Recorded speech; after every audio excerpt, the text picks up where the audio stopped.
दर्शकों नमस्कार, आप देख रहे हैं प्रजाहित। देश की 14 से 16% की आबादी, लेकिन देश के केंद्रीय कैबिनेट या मंत्रिमंडल में बात करें तो एक भी प्रतिनिधित्व नहीं। आप समझ ही गए होंगे, हम बात कर रहे हैं देश की मुस्लिम आबादी। कमोबेश 2014 से ही एक नारा बहुत जोर पर है। वो नारा है सबका साथ, सबका विकास, सबका विश्वास। लेकिन आज वर्तमान राजनीति के परिप्रेक्ष्य में अगर हम देखें तो हमें कहाँ दिखता है केंद्रीय मंत्रिमंडल में सबका साथ, सबका विश्वास। क्या देश की 14 से 16% तक की आबादी का एक भी प्रतिनिधि इस लायक नहीं था कि इस केंद्रीय कैबिनेट मंत्रिमंडल में उसे जगह मिल सके? क्या देश के एक खास समुदाय के साथ जानबूझकर सौतेला व्यवहार किया जा रहा है? क्या यह दिखाने की कोशिश है कि देखिए, आपने हमें भले ही बहुमत से नीचे रखा, लेकिन हमारी निष्ठा आपके और आपके धर्म के लिए और आपकी रक्षा के लिए बना हुआ? क्या ये बातें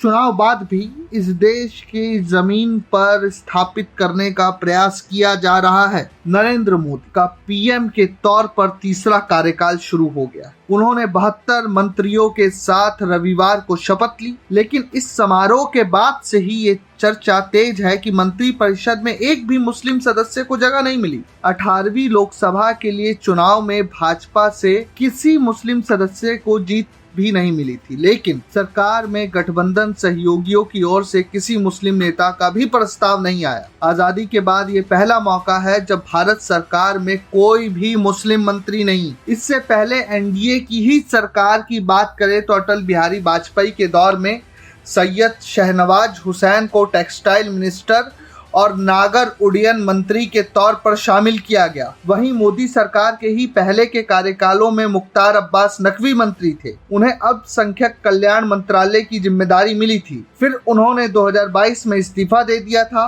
और स्मृति ईरानी को ये जिम्मेदारी मिली। लेकिन इस बार किसी भी मुस्लिम नेता को मंत्रिपरिषद में शामिल ही नहीं किया गया, जो चर्चा का विषय है। हालांकि एक दिलचस्प तथ्य ये भी है कि मोदी मंत्रिपरिषद में कुल 5 नेता अल्पसंख्यक समुदाय के हैं। इन नेताओं में हरदीप सिंह पुरी, रवनीत सिंह बिट्टू जो सिख समुदाय से आते हैं, इसके अलावा रामदास अठावले और किरेन रिजिजू बौद्ध धर्म के अनुयायी हैं।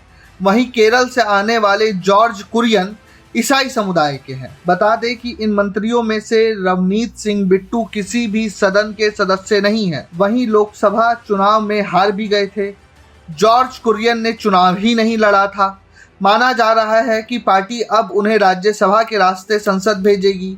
वह केरल में भाजपा के महासचिव भी हैं। आमतौर पर कोई ना कोई मुस्लिम समुदाय का नेता मंत्री बनता रहा है। ऐसे में इस बार के मंत्री परिषद पर सवाल उठाए जा रहे हैं। यही नहीं, उमर अब्दुल्ला ने तो तुरंत ही कहा था कि यह मुस्लिम मुक्त एनडीए सरकार है। गौरतलब है कि इस बार लोकसभा में अलग अलग दलों से कुल 24 मुस्लिम सांसद चुनकर पहुंचे हैं। इनमें से 3 असदुद्दीन ओवैसी की पार्टी AIMIM से ही है। तो अब दर्शकों, आपको सोचना है कि हम जब सबका साथ, सबका विश्वास की बात कर रहे हैं तो एक खास समुदाय को क्यों नजरअंदाज किया जा रहा है। इस रिपोर्ट में इतना ही। बाकी तमाम खबरों के लिए देखते रहिए प्रजाहित।